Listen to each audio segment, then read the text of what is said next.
Aloha, everyone, and welcome to Ehana Kako. We're here every week on the Think Tech Hawaii Broadcast Network. I'm Keli'i Akina, president of the Grassroots Institute.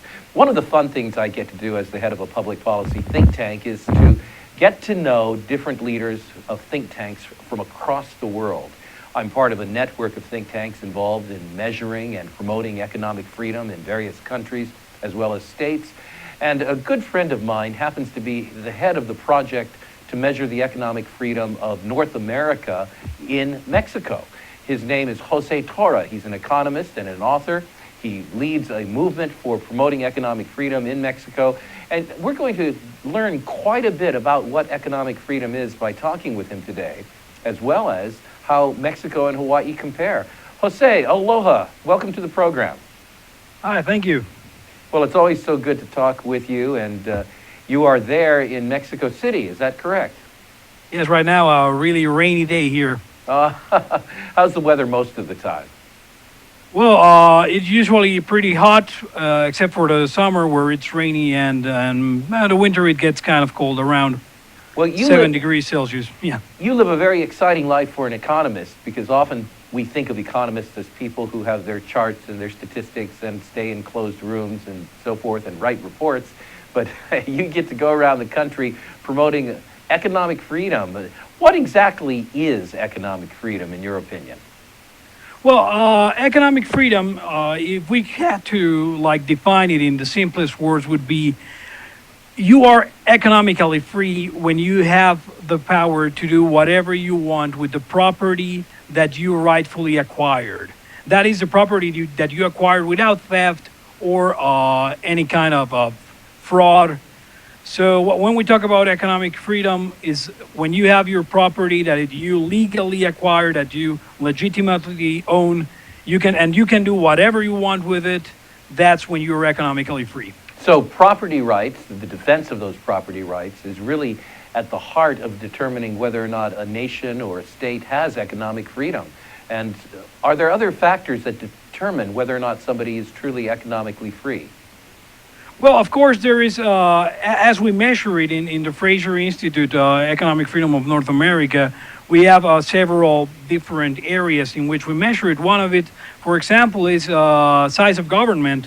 When the government is too big, I mean, when it charges a lot of taxes or when the spending is too big, it takes away from the private sector, and so it takes a space that would be usually occupied by a private capital, as for example, when the government makes a huge spending, all that areas in which they're spending would be maybe they're not the most effective ones in terms of assigning the resources. So when the government actually takes money from you and it spends it in a way that it takes from what would be a good distribution of the resources, it makes you less economically free because there are less spaces in which you can invest, and of course you have less money to invest it in what you believe is what you actually need. Economic freedom then depends upon the quality of the property rights, the rule of law, which you've mentioned already, as well as the extent to which your tax dollars or your fees are going to pay for a government. And there are other criteria, according to that project you and I are involved in, the Economic Freedom of North America by Fraser Institute. But before we get technical on any of this, let's just back up a little bit and ask the question why it matters. I think many people are very much aware of their political rights, or they are aware of human rights. Very few people think in terms of economic freedom or economic rights, but there is a tremendous impact upon our lifestyle, upon all the other rights that comes from the level of economic freedom. What are some of the benefits of economic freedom for people who belong to countries, to states, to cities?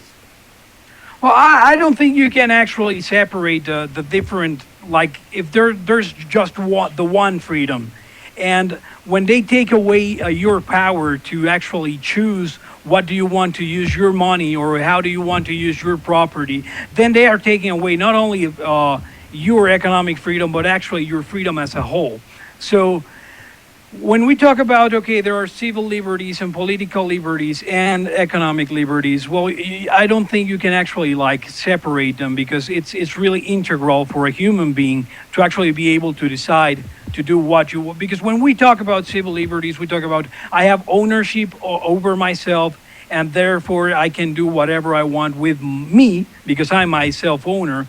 But then if we extend that to your property and to the product of your labor, that's where we have economic freedom. You're owner of yourself, of your property, your things, and your money. And then that's like one really different aspect of the same freedom, Our the same personal, liberty.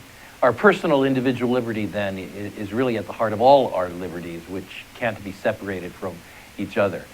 Now, there are some consequences to low ranking in terms of economic freedom, and you measure that across the world in terms of where states and nations stand with respect to each other.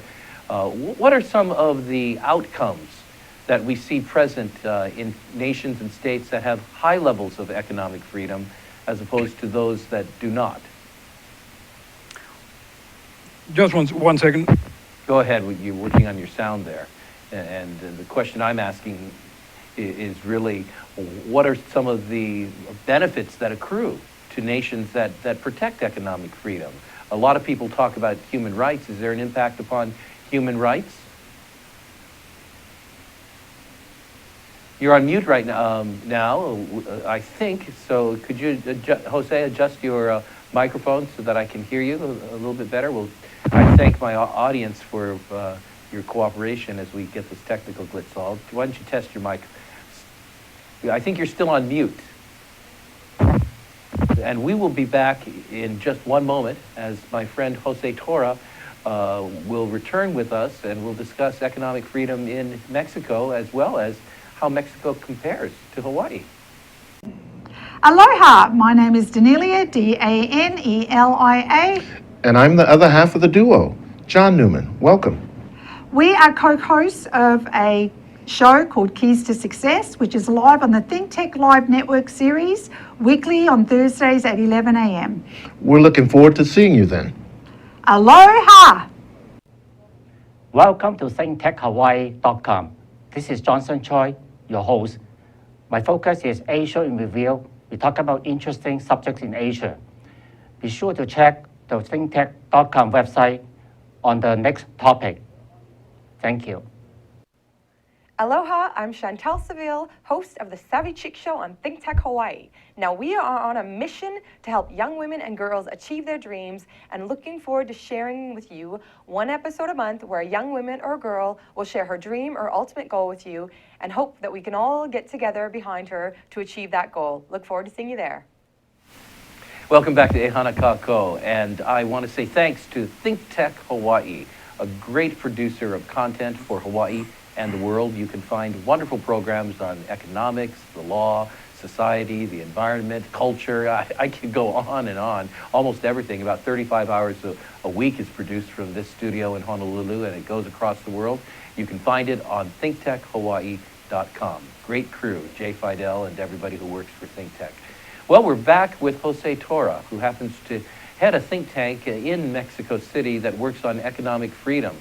Jose, we were talking about the definition of economic freedom and its relevance, but there are certain benefits. I think that people in the world today value human rights. They value meeting the needs of the least capable in society. They value welfare. They value many, many things that are intangibles, but they're products that mean quite a bit to the operation of a free society. What are some of the benefits we've seen quantified where economic freedom is high and missing where economic freedom is low? Well, when it comes to development, to progress, the societies that are more economically free usually tend to have a larger growth. They actually present larger growth. The most economically free quartile of the countries actually grows almost half. I mean almost double as the least economically free countries. And there has been a lot of discussion when it comes to what's the word? the distribution of wealth among the richest and the poorest of each country. We can say that economic freedom doesn't makes it any better, the distribution, but it doesn't makes it any worse. What we can say, and it actually happened, the poorest 10% in the most economically free countries makes 10 times as much as the poorest 10% in the least economically free countries. So what happens is when economic freedom is present in the countries, there's actually more incentives for progress. People have an open way to actually work and make a better living, because there's, as we have been saying, there's a rule of law that actually is going to protect their rights, so that's a huge incentive.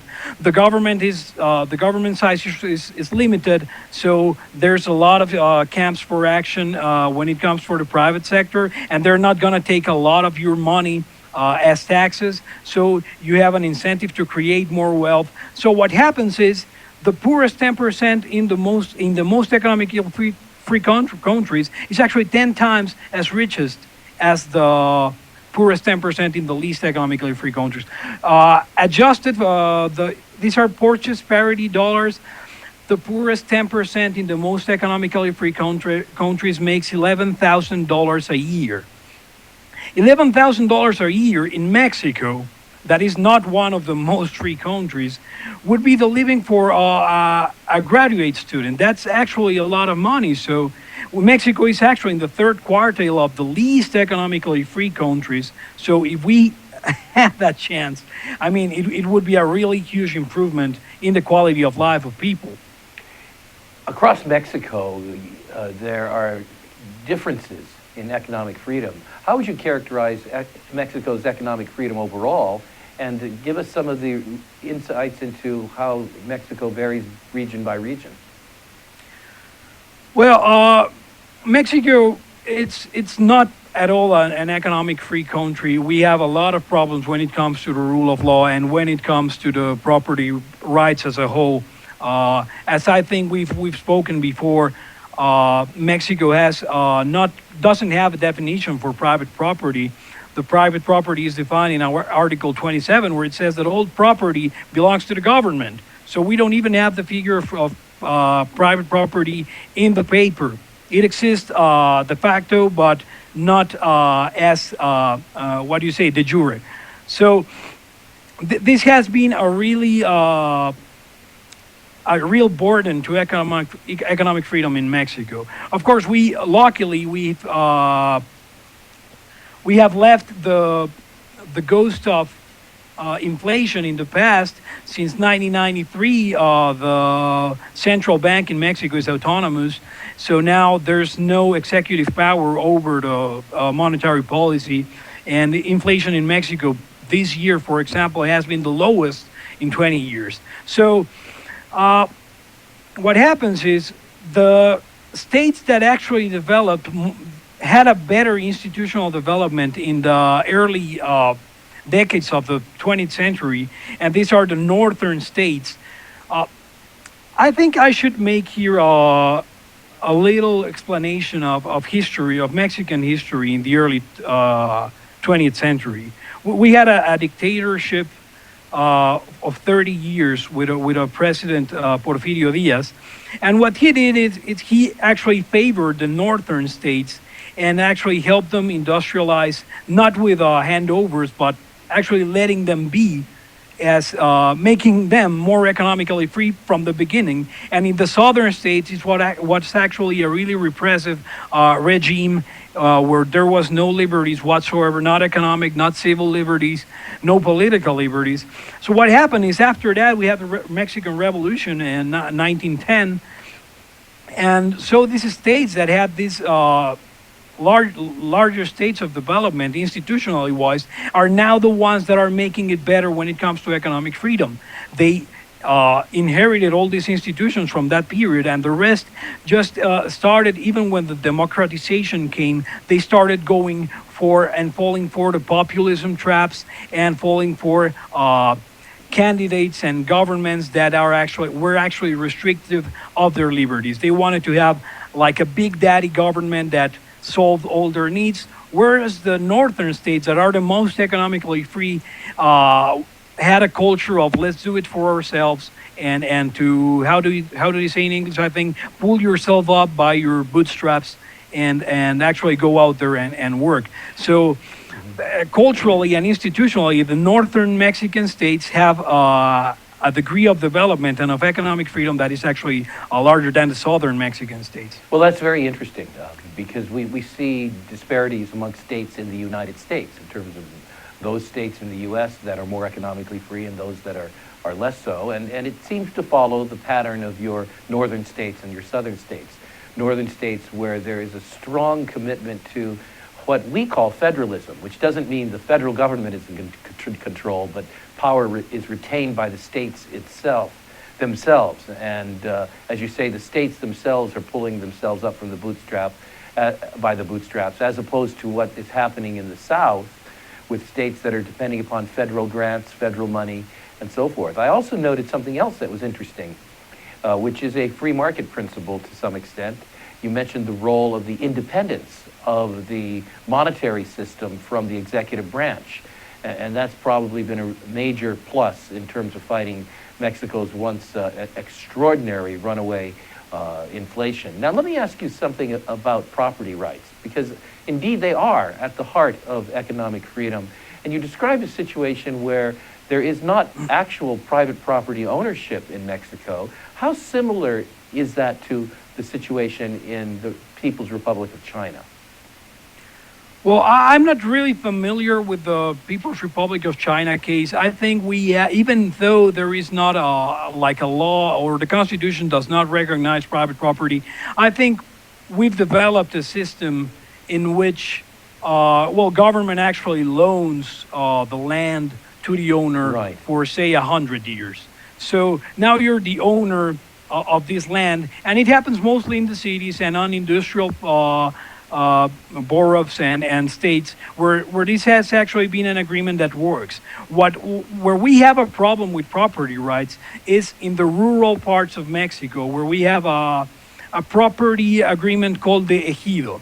And the ejido is a kind of land ownership where the government just loans temporarily to a group of agriculture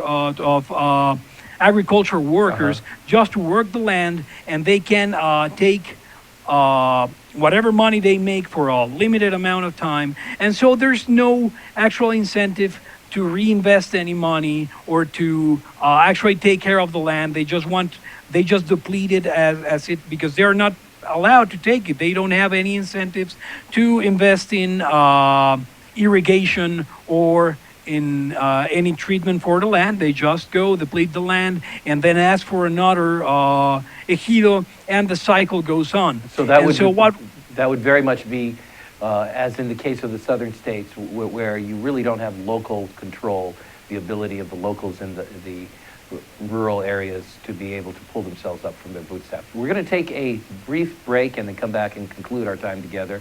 You're watching José Torra, who is an economist fighting for economic freedom in Mexico. We'll be right back on Think Tech Hawaii's E Hana Kako right after this break. Aloha, this is Reg Baker with Business in Hawaii. We're a show that broadcasts every Thursday at 2 o'clock. We would love to hear from you, and you can reach us in several different ways. We have a hotline that you can call in at 415-871-2474, or you can email us at thinktechhawaii.com, or you can tweet us at thinktechhi. Looking forward to hearing from you and seeing you on our next show. Aloha. Aloha, I'm Kaui Lucas, host of Hawaii is My Mainland, here on Think Tech Hawaii every Friday afternoon at 3 p.m. Start your Pauhana weekend off with the show where I talk to people about issues pertinent to Hawaii. You can see my previous shows at my blog, kauilucas.com, and also on ThinkTech's. Welcome back to the final segment of today's E Hana Kako program on the Think Tech Hawaii Broadcast Network.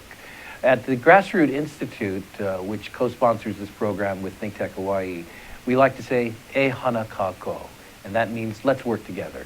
Let's work together for a better government, economy, and society, Because think of the terrible alternative of not working together. Nothing gets done that's for the good of society. Well, one of the people who's working very hard for the good of society is José Torra in Mexico City. He works with freedom movements that are promoting liberty and freedom through economic freedom. Back to José now as we close. A lot of times we don't think we have much to learn from Mexico in terms of economic freedom, but that may not be the case. I was surprised to learn that in the upcoming edition of the Economic Freedom of North America report by the Fraser Institute, for which you are one of the key authors, there are at least 3 states, according to you, in Mexico that have a higher economic freedom ranking than Hawaii. Tell me a little bit about that. Well, that would be that's true. Yes, using our old methodology, and I have to make this clarification. For the 2015 and 16 edition, we made some changes to the methodology, but using the methodology of the 2014 index, where we used GDP as our denominator for most of the variables. Product. If you want, I can explain that. But what we found is the states of Coahuila, Jalisco, and Baja California in Mexico, that would be 2 northern states and 1 western state from Mexico, actually ranked higher than Hawaii when it comes to economic freedom. What lesson could Hawaii learn from these states? Where are we lacking, perhaps? Well, I'm really not much more familiar with Hawaiian economy, but what we can see from these states, the Mexican states, is first of all, when it comes to, I have to make this other clarification with Coahuila, that is actually the state that has won the first place in economic freedom in Mexico for the past 2 years. They are actually a bankrupt state. And they've been going through forced austerity policies, but this has actually allowed the private sector in those states to thrive a little more, because now they don't have the burden of the government spending on them. They now have the opportunity to invest better.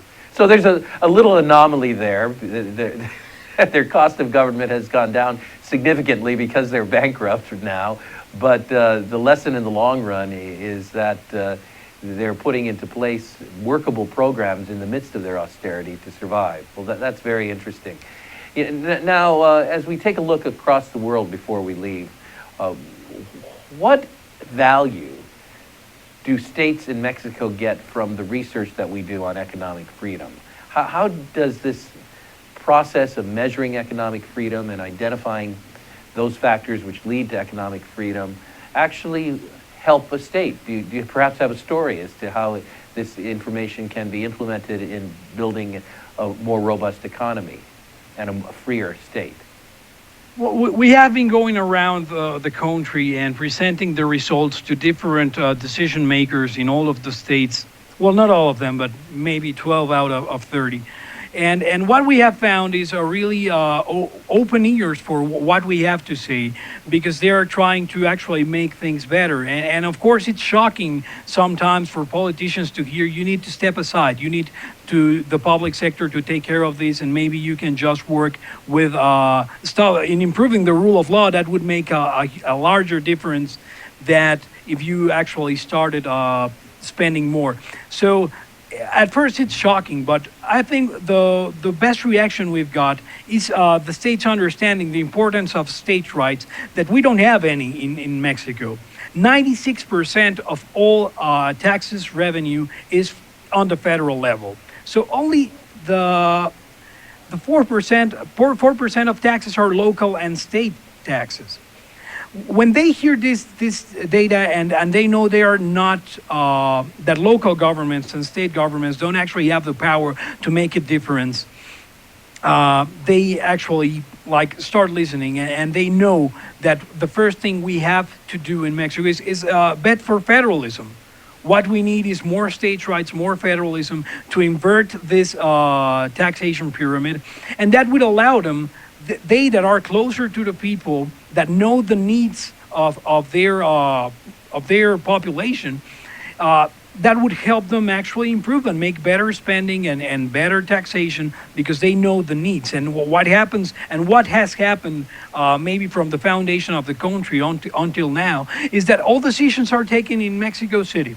Well, you And- know, that is something that we see in the United States with the increasing concentration of decision-making in the federal government and less in the separate states. Or in some cases, like in Hawaii, high concentration in the capital city of the state and less power in the counties and in the municipalities themselves. You used the word federalism, which I had used earlier, which is a good word. It talks about getting power out of the hands of the central control of state government, such as the federal level, and back to the states and the lowest levels themselves.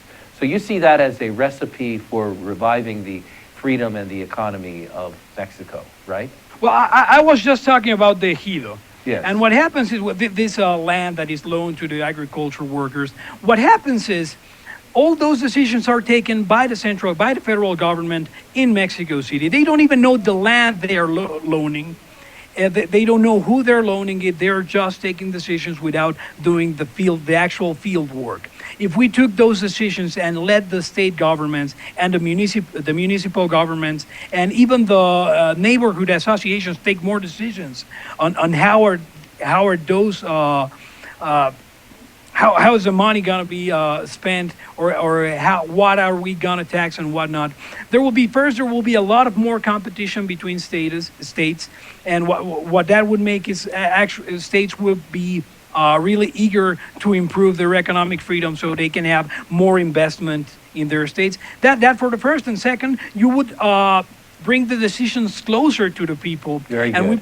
When you bring the decisions closer to the people, it's actually better because you're actually governing for your population, not just people in suits in Mexico City taking decisions for all the country. Well, very good. So economic freedom is bound up with home rule, really. Individuals making decisions for themselves, the smallest unit of government really having the power it needs. Jose, thank you so much, both for being with us today and for your fight for economic freedom in Mexico and across the world. Thanks for being with us today. Oh, thank you. And can I just add, if they want to know more about our work, just visit caminosdelalibertad.com. Very good. And we'll have that information on our website with the posting of this video as you look at this in the future for reference.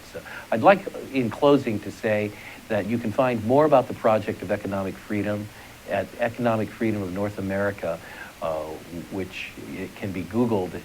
It's a wonderful research tool that measures the economic freedom of nations across the world, sponsored by the Fraser Institute. I'm Keli'i Akina with the Grassroots Institute, thanking ThinkTech Hawaii for this opportunity to be on our program here every week.